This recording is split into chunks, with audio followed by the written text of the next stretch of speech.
Welcome to Sri Academy online teaching classes 2020-21। सुप्रभात। मैं नीलम त्रिपाठी आज एक नए विषय के साथ प्रस्तुत हूँ। वह विषय है संबंध बोधक अव्यय और उसके प्रकार। तो बच्चों, आइए उस अव्यय के विषय में समझते हैं। वे शब्द जो संज्ञा सर्वनाम को अन्य संज्ञा सर्वनाम के साथ संबंध का बोध कराते हैं उसे संबंध बोधक अव्यय कहते हैं। जैसे के पास, के ऊपर, से दूर, के कारण, के लिए, की ओर, की जगह, के अनुसार, के आगे, के साथ, के सामने आदि। संबंध बोधक अव्यय के 12 प्रकार होते हैं। कालवाचक संबंध बोधक, स्थानवाचक संबंध बोधक, दिशा बोधक संबंध बोधक, साधनवाचक संबंध बोधक, विरोध सूचक संबंध बोधक, समता सूचक संबंध बोधक, हेतुवाचक संबंध बोधक, सहचर सूचक संबंध बोधक, विषयवाचक संबंध बोधक, संग्रहवाचक संबंध बोधक, कारणवाचक संबंध बोधक, सीमावाचक संबंध बोधक। कालवाचक संबंध बोधक, जिन अव्यय से समय का पता चलता है उसे कालवाचक संबंध बोधक कहते हैं। जैसे जहाँ पर, पहले, बाद, आगे, पीछे, पश्चात, उपरांत आते हैं वहाँ पर कालवाचक संबंध बोधक होता है। जैसे राम के बाद कोई अवतार नहीं हुआ।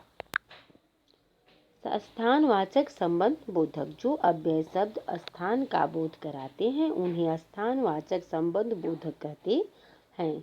जैसे जहाँ पर, बाहर, भीतर, ऊपर, नीचे, बीच, आगे, पीछे, सामने, निकट आते हैं वहाँ पर स्थानवाचक संबंध बोधक होते हैं। जैसे मेरे घर के सामने बगीचा है। दिशावाचक संबंध बोधक, जो अव्यय शब्द दिशा का बोध कराते हैं उन्हें दिशावाचक संबंध बोधक कहते हैं। जैसे जहाँ पर, निकट, समीप, और, सामने, तरफ, प्रति आते हैं वहाँ पर दिशावाचक संबंध बोधक होता है। जैसे परिवार की तरफ देखो कि कितने भले हैं।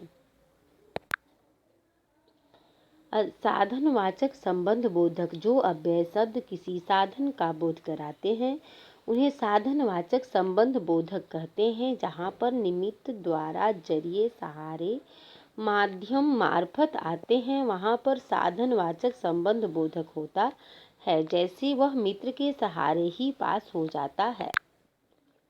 विरोध सूचक संबंध बोधक, जो अव्यय शब्द प्रतिकूलता या विरोध का बोध कराते हैं उन्हें विरोध सूचक संबंध बोधक कहते हैं। जैसे जहाँ पर उल्टे, विरुद्ध, प्रतिकूल, विपरीत आते हैं वहाँ पर विरोध सूचक संबंध बोधक होता है। जैसे आतंकवादी कानून के विरुद्ध लड़ते हैं।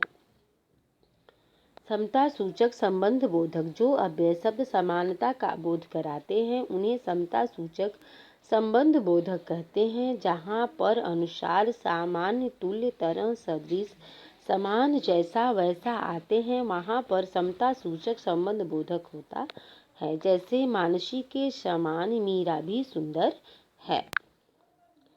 हेतुवाचक संबंध बोधक, जहाँ पर रहित अथवा सिवा, अतिरिक्त आते हैं वहाँ पर हेतुवाचक संबंध बोधक होता है। सहचर सूचक संबंध बोधक, जहाँ पर समेत, संग, साथ आते हैं वहाँ पर सहचर सूचक संबंध बोधक होता है।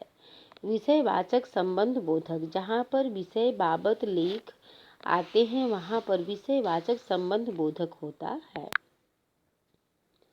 संग्रहवाचक संबंध बोधक, जहाँ पर समेत, भर तक आते हैं वहाँ पर संग्रहवाचक संबंध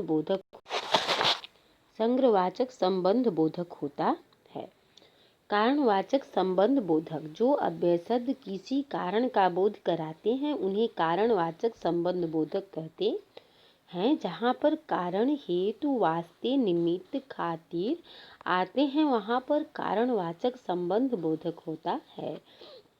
जैसे रावण अपनी दुष्टता के कारण मारा गया, तो दुष्टता यहाँ पर कारण, दुष्टता के कारण यहाँ पर कारण प्रकट करता है, इसलिए यह शब्द कारणवाचक संबंध बोधक के अंतर्गत आता है। सीमावाचक संबंध बोधक जो अव्यय शब्द सीमा का बोध कराते हैं उन्हें सीमावाचक संबंध बोधक कहते हैं। जहाँ पर, तक, पर्यंत, भर, मात्र आते हैं वहाँ पर सीमावाचक संबंध बोधक होता है। अर्थात यह शब्द सीमावाचक संबंध बोधक को व्यक्त करते हैं। जैसे वह जीवन पर्यंत यह कार्य करता रहेगा, तो यहाँ पर पर्यंत शब्द सीमावाचक संबंध बोधक है। तो आशा है बच्चों आप सभी लोग संबंध बोधक और उसके प्रकार के विषय में समझ गए होंगे। धन्यवाद।